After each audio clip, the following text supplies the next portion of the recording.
Cumprimento a todos os meus irmãos com a paz de Jesus. Seja bem-vindo ao estudo desta lição nova, novo trimestre, Vida, Morte e Eternidade.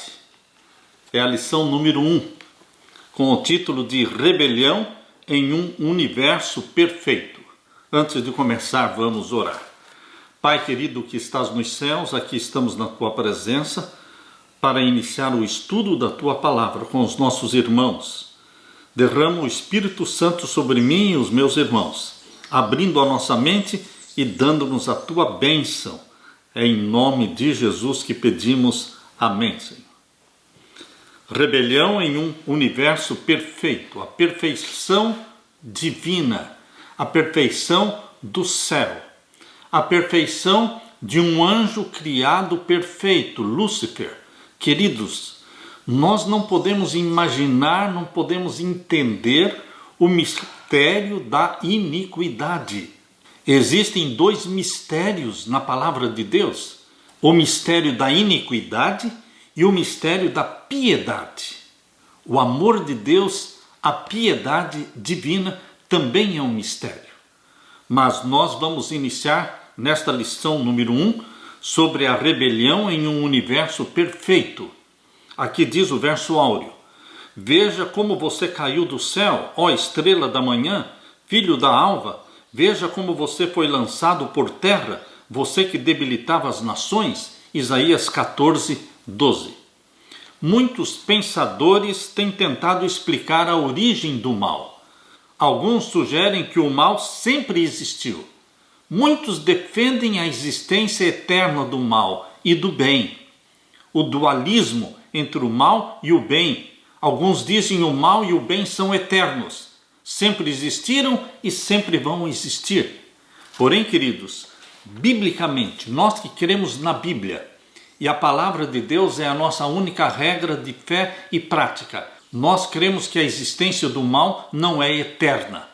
O mal não existiu eternamente no passado e o mal também não vai existir eternamente no futuro. O mal teve um início com Lúcifer no céu e o mal vai ter um fim. O mal será exterminado no momento em que Lúcifer, Satanás, será queimado e vai ser feito cinzas.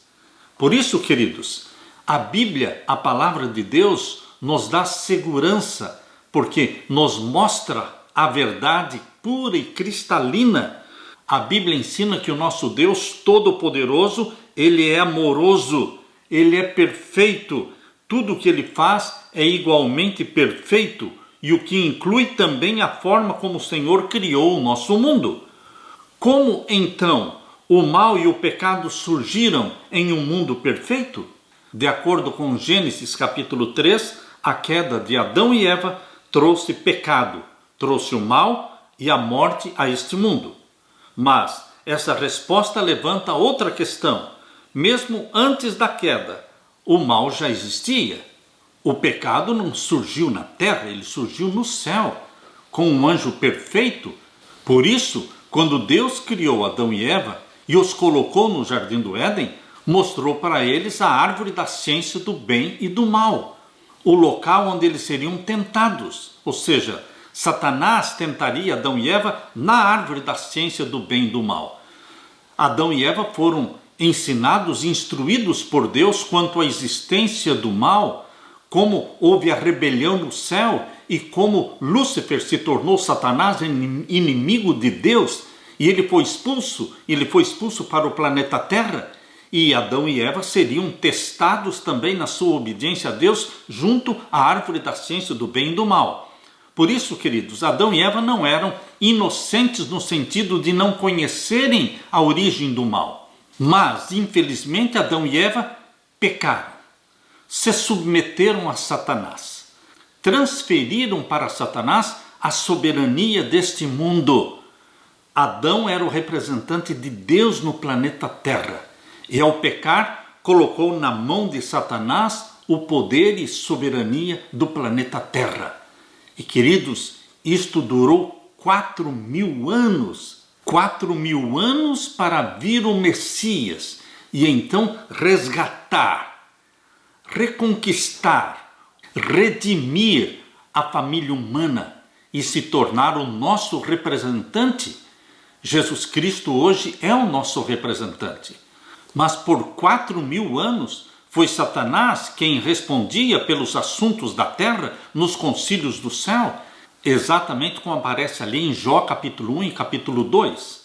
Queridos, embora a origem do mal seja um mistério, nós podemos ter uma pálida ideia. Nós poderemos compreender um pouco daquilo que Deus explicou sobre como surgiu o mal, como surgiu o pecado. Nós, durante esta semana, vamos estudar um pouco sobre esta rebelião em um universo perfeito criado por Deus. Na parte de domingo, criação, uma expressão do amor de Deus. Em sua condição atual, a natureza carrega uma mensagem ambígua que combina o bem e o mal. As roseiras podem produzir rosas lindas e perfumadas, mas também espinhos nocivos e dolorosos. Os seres humanos, que em um momento demonstram bondade, podem ser também cruéis, odiosos e violentos num outro momento. Não é à toa que na parábola do trigo e do joio, os servos perguntaram ao dono do campo: Patrão, o Senhor não semeou boa semente no seu campo? De onde então vem o joio? E o proprietário respondeu: um inimigo fez isso. Mateus capítulo 13, verso 27 e 28. Certamente foi o inimigo, foi Satanás quem espalhou a semente do joio no céu e também aqui na terra. Deus criou o universo perfeito, mas o inimigo o profanou com as misteriosas sementes do pecado. Vamos abrir a Bíblia em 1 João. A primeira carta de João, capítulo 4. Primeira carta de João, o capítulo 4. Nós vamos ler então o verso 8 e depois o verso 16. Aqui nós lemos: aquele que não ama não conhece a Deus, porque Deus é amor. Deus é amor no sentido de que toda a essência de Deus é amor. É impossível você separar o amor da natureza divina, porque o amor é a própria natureza divina. E lemos também em 1 João capítulo 4 e o verso 16. E nós conhecemos e cremos no amor que Deus nos tem. Deus é amor, e quem está em amor está em Deus e Deus nele. Se nós somos seres amáveis, então nós somos de Deus. Quem não ama não é de Deus, porque Deus é amor. Claramente aqui o verso 16 está dizendo: e nós conhecemos e cremos no amor que Deus nos tem. Deus é amor, e quem está em amor está em Deus e Deus nele. Você ama, meu querido irmão, ou existe alguém que você odeia? Existe alguém que você detesta? Porque Deus é amor, e quem está em Deus ama até mesmo os inimigos, porque Deus amou os seus inimigos, dando o seu próprio filho para morrer pelos próprios inimigos. Aqueles que mataram Cristo na cruz, eles também poderiam ser salvos. Queridos, Jesus Cristo não morreu somente por aqueles que o amavam, ele morreu também pelos seus inimigos. O fato de que Deus é amor transmite 3 implicações básicas. Primeiro, o amor por sua própria natureza não pode existir fechado em si mesmo. Ele deve ser expresso. O amor de Deus é compartilhado internamente entre Pai, Filho e Espírito Santo. Esta é a divindade celestial. E externamente, o amor é partilhado no relacionamento de Deus com todas as suas criaturas. Em segundo lugar, tudo o que Deus faz é uma expressão do seu amor incondicional e imutável. Isso inclui suas obras de criação, suas ações redentivas e até as manifestações dos seus juízos punitivos. O amor de Deus se expressa em justiça, não menos do que em sua misericórdia. A justiça é o fundamento do seu trono e o fruto do seu amor. Em terceiro lugar, visto que Deus é amor e tudo o que ele faz expressa esse sentimento, ele não pode ser o originador do pecado, o qual se opõe diretamente ao próprio caráter de Deus. Deus precisava ter criado o universo? O que você acha? Ele queria um universo para expressar o seu amor. O amor não fica fechado em si mesmo, ele é partilhado. E Deus criou o universo como uma expressão do seu amor. É incrível que o Senhor Deus tenha criado algumas formas de vida, como os seres humanos, que não são só capazes de responder ao amor de Deus, mas também são capazes de compartilhar e expressar este amor de Deus com os outros também. Você, meu querido irmão, nós somos uma extensão do amor de Deus. Uma extensão do amor de Deus. Olhe ao seu redor, você vai ver reflexos do amor de Deus, apesar dos estragos provocados pelo pecado durante 6.000 anos de pecado. Nós ainda podemos ver na própria natureza expressões do amor de Deus. Pois bem, você e eu deveremos ser expressões deste amor. Jesus veio para revelar o amor do Pai, e nós estamos aqui na terra para revelar o amor do nosso Pai, o amor do Filho de Deus, Jesus Cristo, que morreu por nós, pelos pecadores, para nos redimir. Cristãos que amam, cristãos que são amáveis, são o mais forte argumento a favor do cristianismo. Amemo-nos uns aos outros, porque este é o mandamento de Deus, que vos ameis uns aos outros, assim como eu vos amei. Aleluia!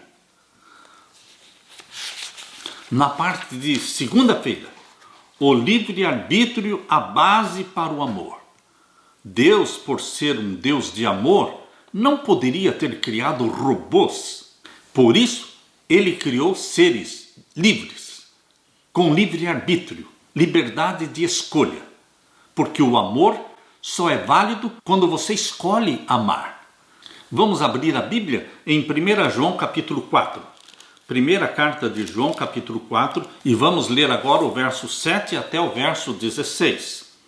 Amados, amemo-nos uns aos outros, porque o amor é de Deus, e qualquer que ama é nascido de Deus e conhece a Deus. Aquele que ama é nascido de Deus. Nós nascemos de Deus? Sim, nascemos de Deus quando fomos gerados pelo Espírito Santo. Quando o Espírito Santo gerou a natureza santa de Jesus em você e em mim, quando nós nascemos da água e do Espírito, fomos gerados pelo Espírito, e então nós somos nascidos de Deus, e porque somos nascidos de Deus, nós amamos, porque Deus colocou esse amor dele dentro de nós. Aquele que não ama não conhece a Deus, porque Deus é amor. Verso 9. Nisto se manifestou o amor de Deus para conosco, que Deus enviou seu Filho unigênito ao mundo, para que por ele vivamos. Deus expressou o amor. Um amor que não se expressa não é amor. O amor precisa ser revelado, expressado em palavras, em olhares, em atitudes, em comportamento. Nisto se manifestou o amor de Deus, revelou-se o amor de Deus, que Deus enviou seu Filho unigênito ao mundo. Jesus nasceu da Virgem Maria, gerado pelo Espírito Santo. Emanuel tornou-se um de nós para viver entre nós, expressando o amor do Pai, revelando o amor do Pai. E aqui diz o verso 10. Nisto está o amor, não em que nós tenhamos amado a Deus, mas em que Ele nos amou a nós e enviou seu Filho para propiciação pelos nossos pecados. O amor é provado no fato de Deus, o Pai, ter dado seu Filho para morrer por nós, sendo nós ainda pecadores, mesmo ainda antes de nascermos, antes de existirmos. O Pai proveu um Salvador para nós, como expressão do amor de Deus, para propiciação dos nossos pecados. E agora o verso 11. Amados, se Deus assim nos amou, também nos devemos amar uns aos outros. O nosso ponto de referência é Deus. Deus é amor. Deus deu o seu Filho para morrer por nós. Nós que somos filhos e filhas de Deus, deveremos também amar as pessoas, tanto as boas como as ruins, e deveremos orar por elas, interceder por elas. E o verso 12 diz, ninguém jamais viu a Deus. Lá em João capítulo 1, verso 18, diz que Deus nunca foi visto por ninguém. E aqui novamente o próprio João, é o mesmo João que está escrevendo aqui na primeira carta, capítulo 4 e o verso 12. Ninguém jamais viu a Deus. Deus o Pai nunca foi visto por ninguém. Todas as revelações de Deus para o ser humano, o Deus que conversou com Adão e Eva lá no Jardim do Éden, era o Deus Filho. O Deus que conversou com Abraão era o Deus Filho. O Deus que conversou com Moisés no Monte Sinai era o Deus Filho. Toda a comunicação entre o céu e a terra é feita através do Filho. O Pai nunca foi visto por ninguém. É isso que João está dizendo na primeira carta 4, verso 12. Ninguém jamais viu a Deus, se referindo ao Pai. Se nós amamos uns aos outros, Deus está em nós, e em nós é perfeito o seu amor. Nisto conhecemos que estamos nele e ele em nós, pois que nos deu do seu Espírito. O Espírito Santo nos é dado pelo nosso Deus. O Espírito Santo é derramado em você.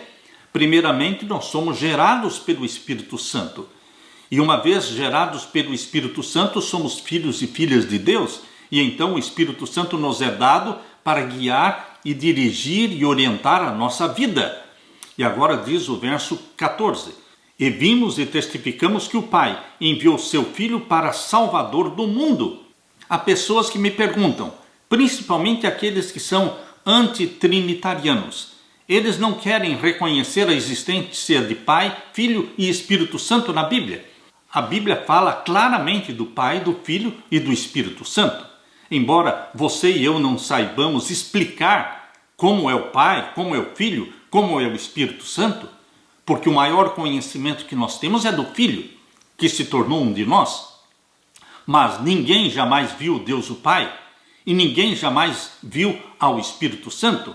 Então, queridos, nós não poderemos entender plenamente nem explicar em detalhes, mas é revelado na palavra de Deus que a divindade é composta de Pai, Filho e Espírito Santo.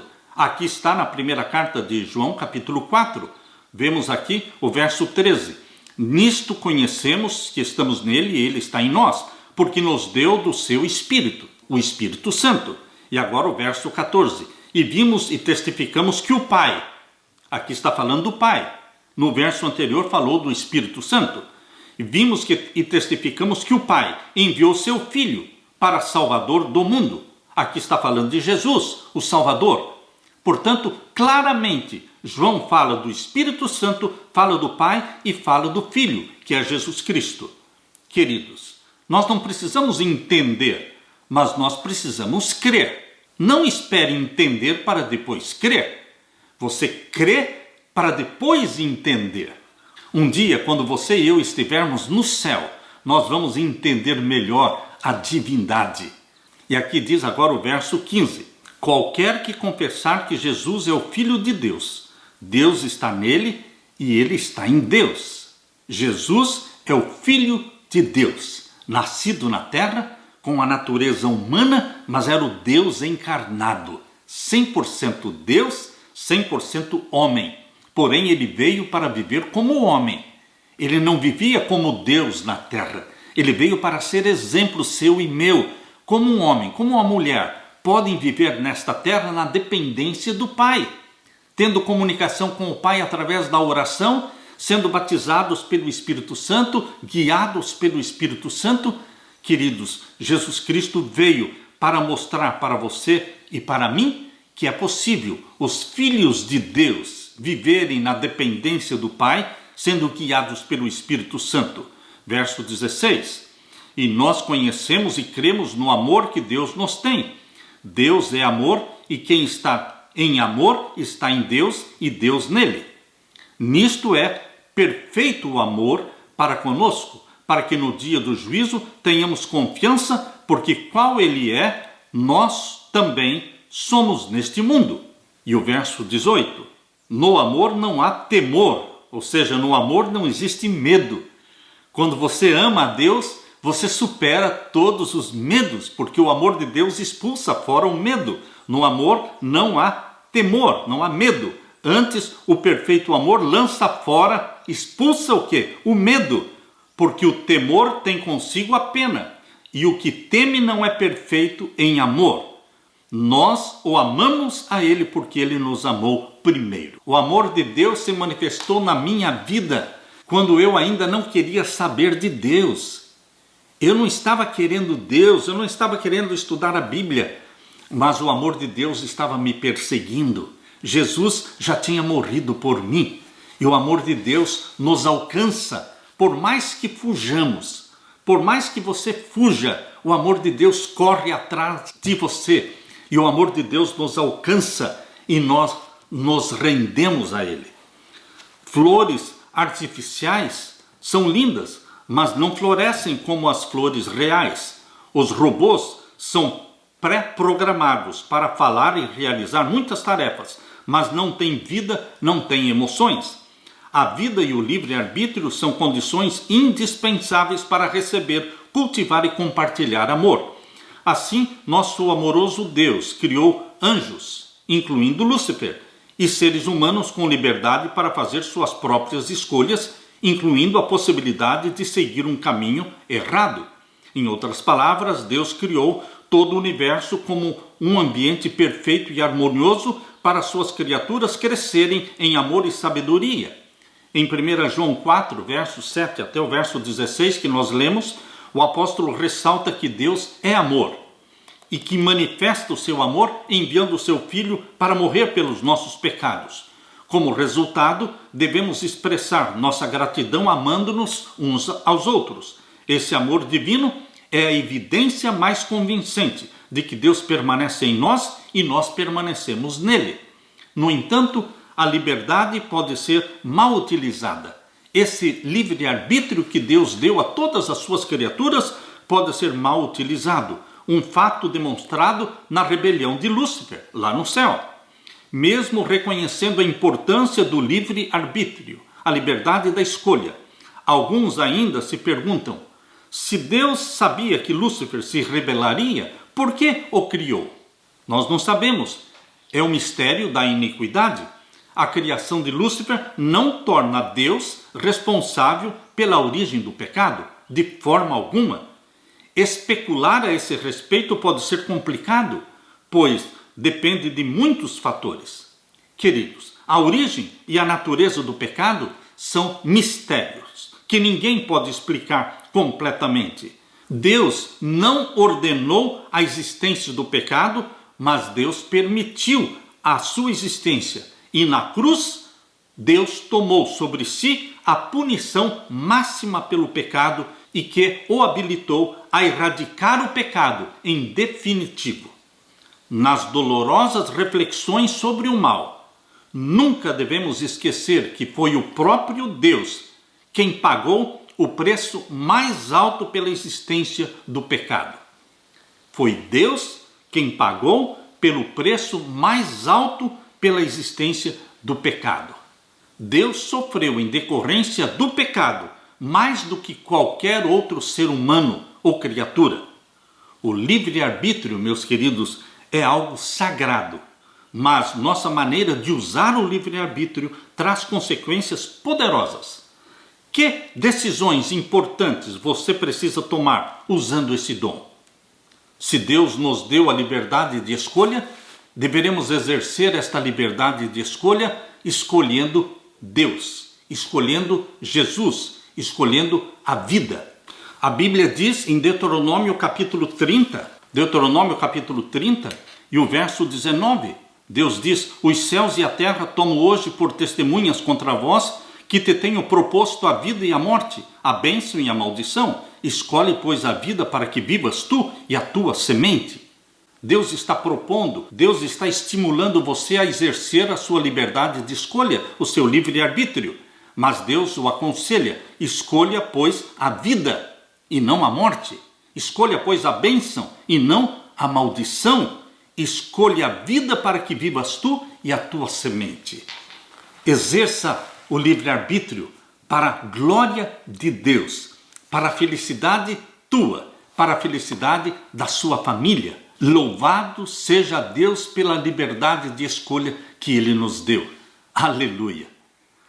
na parte de terça-feira. Ingratidão misteriosa. Esta parte, ingratidão misteriosa, está falando da tremenda ingratidão de Lúcifer. Nós queremos ler com vocês Ezequiel capítulo 28. Abra sua Bíblia.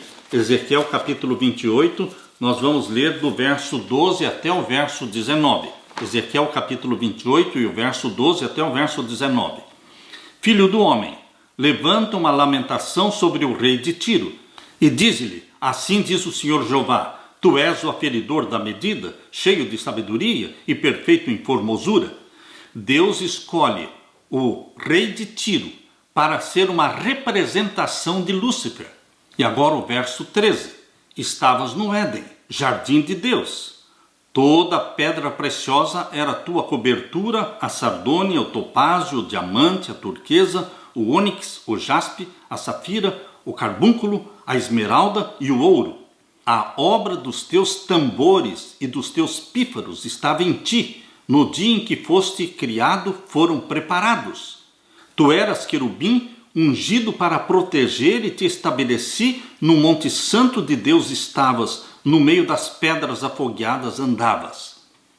Embora a profecia de Ezequiel capítulo 28 seja uma profecia contra o rei de Tiro, que se orgulhou da sua posição e que queria se elevar acima de Deus, você pode ler isso no capítulo 28, verso 1. E veio a mim a palavra do Senhor, dizendo, filho do homem, dize ao príncipe de Tiro, assim diz o Senhor Jeová, visto como se eleva o teu coração, e dizes, eu sou Deus, sobre a cadeira de Deus me assento no meio dos mares, sendo tu homem e não Deus, e estimas o teu coração como se for o coração de Deus. Portanto, o início do capítulo 28 explica que Tiro, ele estava com aquela síndrome de ser Deus, de querer ser Deus. E então, aqui no capítulo 28, verso 12 em diante, Deus usa a figura de Tiro para representar Lúcifer, um anjo criado perfeito, que não tinha razão para se rebelar contra Deus, mas usou a sua liberdade de escolha para se rebelar contra Deus. Por isso diz aqui o capítulo 28, verso 14, tu eras querubim, falando de Lúcifer. Tu eras querubim ungido para proteger, e te estabeleci, no monte santo de Deus estavas, no meio das pedras afogueadas andavas. Nenhuma outra criatura de Deus tinha uma posição superior à de Lúcifer. Abaixo da divindade, Pai, Filho e Espírito Santo, estava Lúcifer. Ele era um querubim ungido para proteger. Querubim é aquele anjo que está sempre na presença de Deus. Era a guarda de honra. E te estabeleci no monte santo de Deus, estavas no meio de pedras afogueadas, andavas. E agora o verso 15, perfeito eras nos teus caminhos. Deus criou um anjo perfeito. Agora, como surgiu o pecado dentro de Lúcifer, nós não sabemos. É um mistério da iniquidade. Mas Deus não pode ser responsabilizado pelo surgimento do pecado em Lúcifer. Deus criou um ser com livre-arbítrio. Ele escolheu desobedecer. Perfeito eras nos teus caminhos, desde o dia em que foste criado, até que se achou iniquidade em ti. O pecado não veio de outra galáxia. O pecado não veio de outro planeta. O pecado nasceu em Lúcifer. Ele se tornou inimigo de Deus. E aqui diz o verso 16, que Lúcifer não guardou somente para si o pecado. Ele saiu andando, indo de um lugar para o outro no céu, espalhando fofocas, mentiras, colocando os anjos contra Deus. Por isso diz o verso 16, na multiplicação do teu comércio, ou seja, nas suas maledicências. Essa expressão aqui, comércio, vem do verbo hebraico rakal, que quer dizer sair por aí, espalhando fofocas, mentiras, maledicências, na multiplicação do teu comércio, na multiplicação das tuas fofocas e maledicências. Se encheu o teu interior de violência e pecaste, pelo que te lançarei profanado fora do monte de Deus, e te farei perecer, ó querubim protetor, entre pedras afogueadas. Ele era um querubim protetor, que estava na presença de Deus sempre. E ele foi expulso do céu, se tornou inimigo de Deus. Queridos, como? Não sabemos. É o mistério da iniquidade.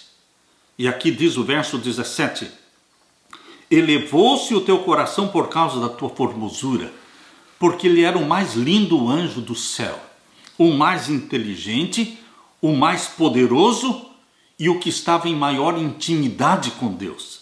Elevou-se o teu coração por causa da tua formosura, corrompeste a tua sabedoria por causa do teu resplendor. Ele queria se assentar no lugar de Deus. Queridos, e aqui diz o verso 17, o finalzinho: por terra te lancei. Ele foi expulso do céu para a terra, mas quando ele foi expulso do céu para a terra era sem forma e vazia. Foi antes do primeiro dia da criação, onde Deus disse haja luz e houve luz. Foi antes de Deus criar Adão e Eva no 6º dia da semana da criação.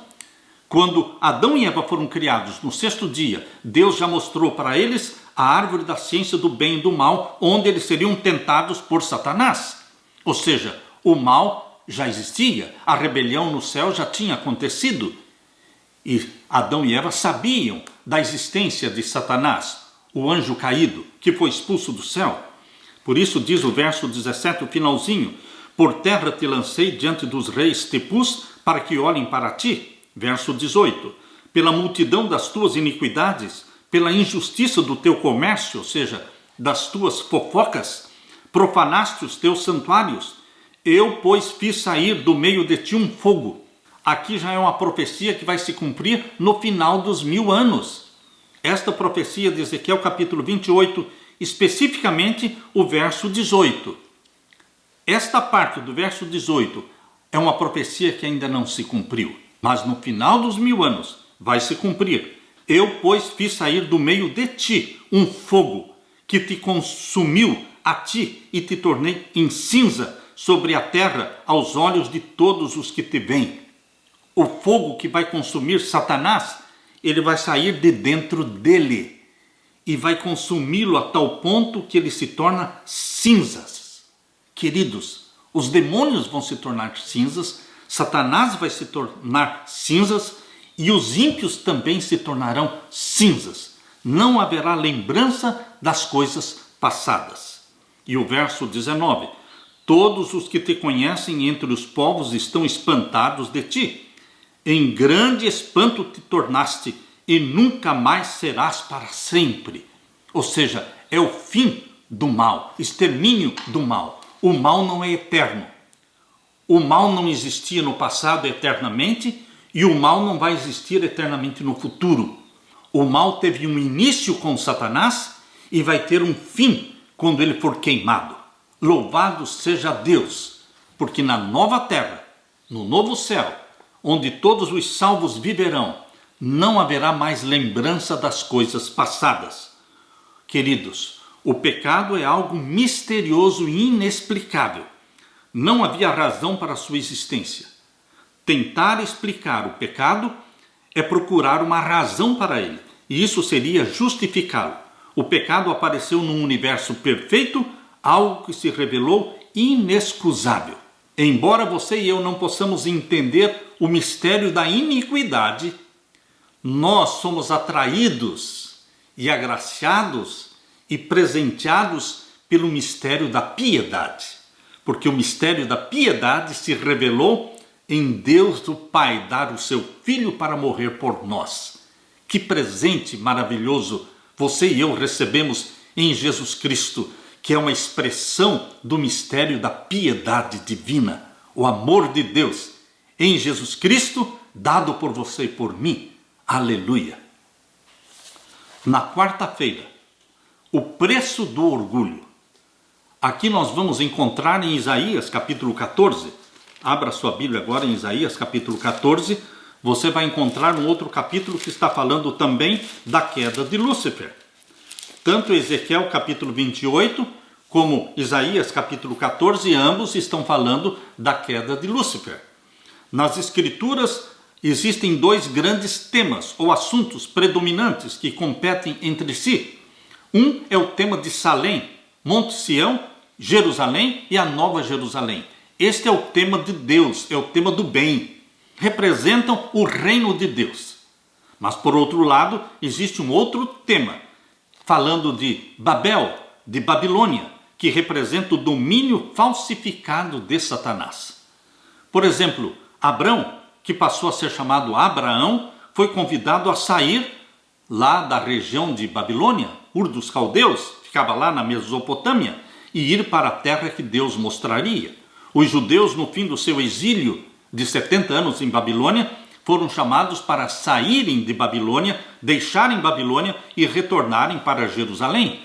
E no Apocalipse, também o povo de Deus é chamado para sair de Babilônia.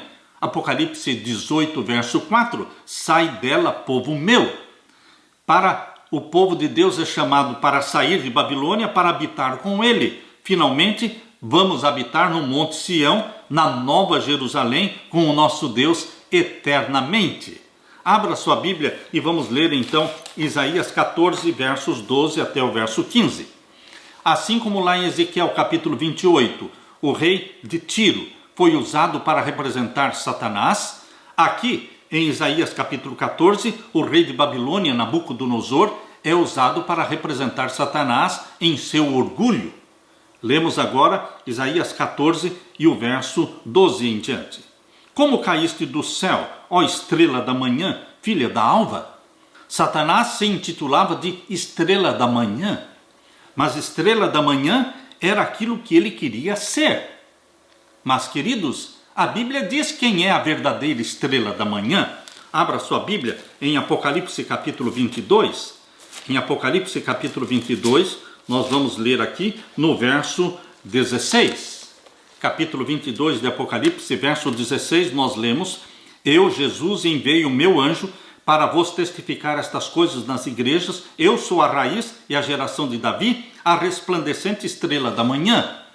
Jesus está dizendo que ele é a verdadeira estrela da manhã. Então, Satanás, ele queria ocupar o lugar de Deus, do Filho de Deus. Ele queria ser a estrela da manhã. E aqui em Isaías capítulo 14, verso 12, é a verdadeira estrela da manhã. Deus o Filho, que está conversando com a falsa estrela da manhã, que é Satanás. E ele faz esta pergunta, é Jesus perguntando para Satanás. Verso 12, como caíste do céu, ó estrela da manhã? Ou seja, como é que você foi derrotado e foi lançado do céu? Você que dizia ser a estrela da manhã, filha da alva? Como foste lançado por terra, tu que debilitavas as nações? E agora o verso 13, e tu dizias no teu coração, eu subirei ao céu, acima das estrelas exaltarei o meu trono. Lembre-se que na profecia estrela simboliza anjo. Quando Deus diz que Lúcifer queria subir acima das estrelas, está dizendo que ele queria ser acima dos anjos. Acima dos anjos está Deus. Era exatamente isso que Lúcifer queria. Ele queria ser Deus. Por isso ele dizia, eu subirei ao céu acima das estrelas, ou seja, acima dos anjos de Deus. Exaltarei o meu trono e no monte da congregação me assentarei da banda dos lados do norte. O norte representa o trono de Deus, a habitação de Deus. E Satanás queria colocar o seu trono no norte. Queridos, na Bíblia o norte representa o trono de Deus. Por isso Satanás, expulso do céu, ele não pôde escolher o norte. Por isso ele escolheu o leste. Todas as falsas religiões do mundo se inclinam diante do leste. O nascente do sol é o leste. Satanás escolheu o leste, o nascente do sol, e o próprio sol para representá-lo. Por isso a religião pagã, o paganismo, adora o sol. Mitraísmo era adoração ao sol. Romanismo é adoração ao sol. Queridos, aqui diz que Satanás queria se assentar do lado do norte, mas ele foi expulso do céu e agora ele instituiu na terra uma religião que faz com que todos adorem voltados para o sol. E o povo de Deus, quando em apostasia, também começou a adorar a Deus voltando-se para o leste, voltando-se para o sol. Nós lemos isso claramente em Ezequiel capítulo 8. Abra sua Bíblia em Ezequiel capítulo 8. Ezequiel capítulo 8, vamos ler então o verso 14 em diante. E levou-me à entrada da porta da casa do Senhor, que está da banda do norte. Está vendo? O trono de Deus está da banda do norte. E eis que estavam ali mulheres assentadas chorando por Tamuz. E disse-me: viste, filho do homem, verás ainda abominações maiores do que estas? E levou-me para o átrio interior da casa do Senhor, verso 16, e eis que estavam à entrada do templo do Senhor, entre o pórtico e o altar, cerca de 25 homens, de costas para o templo, de costas para o oeste, e com os rostos para o oriente. E eles adoravam o sol virados para o oriente, estavam virados para o leste, adorando o sol. Queridos, o povo de Deus em apostasia adorou Tamuz, aquele que nasceu dia 25 de dezembro, Tamuz, o falso Messias. Ele foi adorado pelo povo de Israel em apostasia, quando eles deram costas para o oeste e se inclinaram diante do sol no leste. E o verso 17 diz: então me disse, viste, filho do homem, há coisa mais leviana para a casa de Judá do que essas abominações que fazem aqui? Havendo enchido a terra de violência, tornam a irritar-me, e ei-los a chegar o ramo ao seu nariz. Pelo que também eu procederei com furor, o meu olho não poupará, nem terei piedade, ainda que me gritem aos ouvidos com grande voz, eu não os ouvirei. Deus não pode ouvir o seu povo em apostasia. Tem que haver arrependimento, tem que haver confissão dos pecados. Não poderemos ficar bebendo do vinho de Babilônia, adorando o sol, inclinando-nos em adoração a Tamuz, celebrando 25 de dezembro, que é uma celebração de Tamuz. Voltando agora para Isaías capítulo 14. Isaías capítulo 14 diz aqui, o verso 14: subirei acima das mais altas nuvens, e serei semelhante ao Altíssimo, e contudo levado serás ao inferno, ao mais profundo do abismo. Ele foi lançado do céu para a terra, quando a terra ainda era um abismo. Conforme Gênesis capítulo 1, verso 2, a terra era sem forma e vazia, havia trevas sobre a face do abismo. Foi ali que Satanás foi lançado no abismo. Quando isso aconteceu, quando houve guerra no céu, conforme diz em Apocalipse capítulo 12, houve guerra no céu e ele foi lançado para a terra. Queridos, no passado o povo de Deus bebeu o vinho de Babilônia e hoje o povo de Deus, representado por Laodiceia, uma igreja morna, está bebendo ainda o vinho de Babilônia. Por isso Deus quer tirar você de Babilônia e quer tirar também Babilônia de dentro de você. Sai dela, povo meu. Apocalipse 18, verso 4. Atenda ao convite de Deus. Deixe que o Espírito Santo o arranque de Babilônia e arranque Babilônia de dentro de você.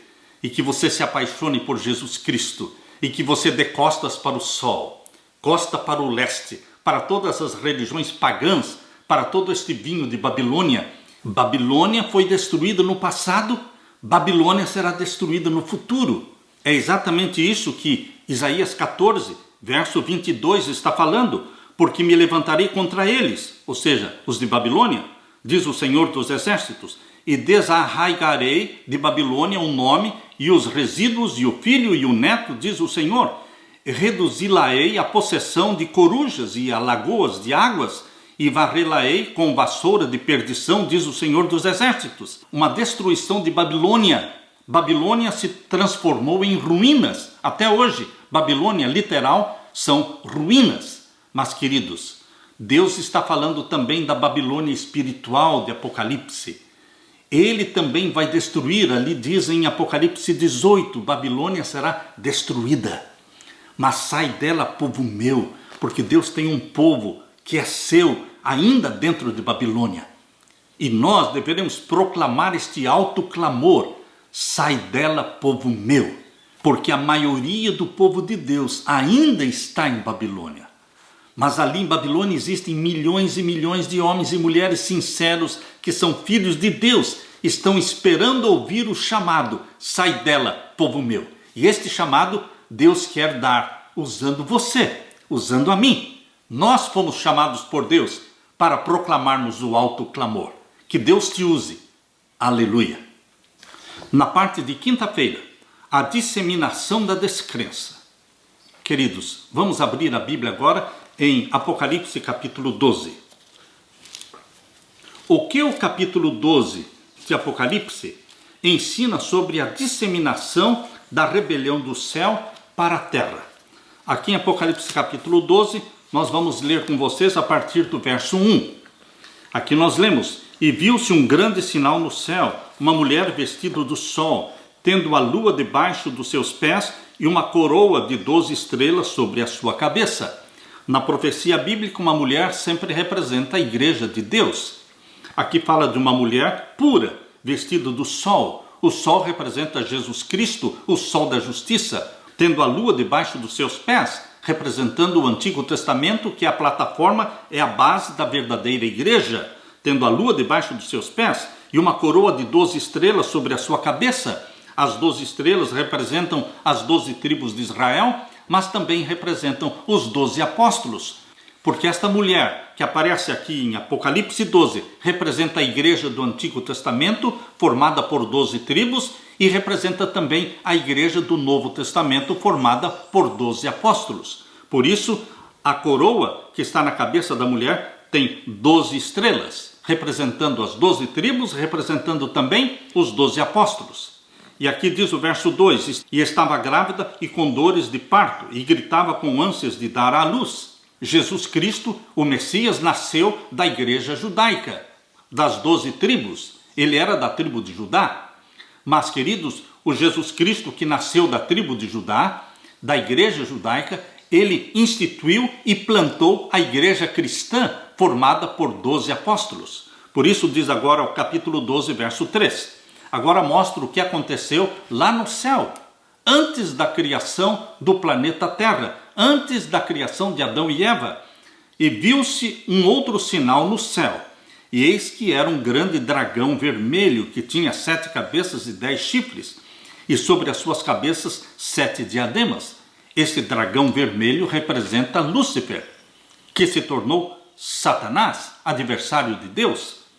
E aqui diz o verso 4: e a sua cauda levou após si a 1/3 parte das estrelas do céu. Ou seja, Satanás arrastou com ele a 1/3 parte dos anjos do céu e lançou-as sobre a terra.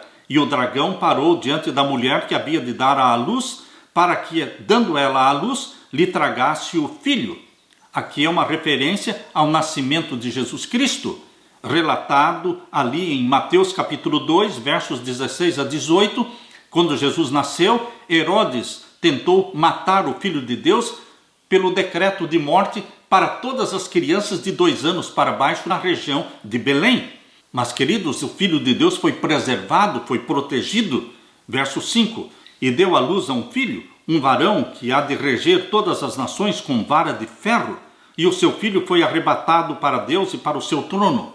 Jesus viveu aqui 33 anos, morreu sem pecado, morreu pelos nossos pecados, ressuscitou e subiu ao céu. Por isso diz aqui que ele foi arrebatado para Deus e para o seu trono. É lá que nosso Senhor Jesus está, como representante nosso. Não mais Satanás representando o planeta Terra, mas Jesus Cristo, nosso representante, nosso querido advogado, intercessor.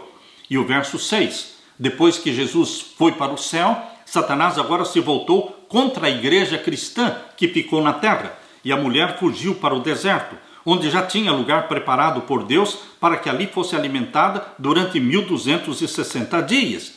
Deus está falando pela boca do profeta João dos 1260 anos de perseguição que seria feita contra a igreja de Deus na terra. Esta perseguição de 1260 anos, ela é mencionada também em Daniel 7:25. Um tempo, 2 tempos e metade de um tempo. 3 anos e meio proféticos, 1260 anos. É o período da supremacia papal da Idade Média. Supremacia papal da Idade Média começou em 538 depois de Cristo e foi até o ano de 1798. Aqui no capítulo 12, verso 6, está falando desta mesma supremacia papal. 1260 anos de perseguição do papado contra a igreja de Deus que guarda os mandamentos de Deus. E agora diz o verso 7, houve batalha no céu. Está se referindo àquela grande rebelião de Lúcifer contra Deus no céu. E houve batalha no céu, Miguel e os seus anjos. Miguel é Jesus Cristo. Miguel é um nome que quer dizer aquele que é igual a Deus. Só existe um que é igual a Deus, que é o Deus Filho. Miguel é Jesus Cristo. Miguel e os seus anjos batalhavam contra o dragão, e batalhava o dragão e os seus anjos. E agora diz o verso 8, mas não prevaleceram, eles foram derrotados. Satanás e os seus anjos foram derrotados, expulsos do céu.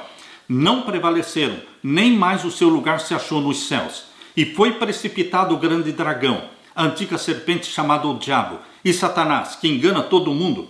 Ele foi precipitado na terra, e os seus anjos foram lançados com ele. Ele foi precipitado na terra, quando ainda a terra era um abismo, sem forma e vazia, exatamente como está em Gênesis 1, 2. Trevas sobre a face do abismo. Queridos, quando Satanás foi lançado do céu para a terra, então, depois disso é que veio a semana da criação, e Deus criou e deu forma e beleza para o planeta numa semana de 7 dias de 24 horas. E no 6º dia criou Adão e Eva.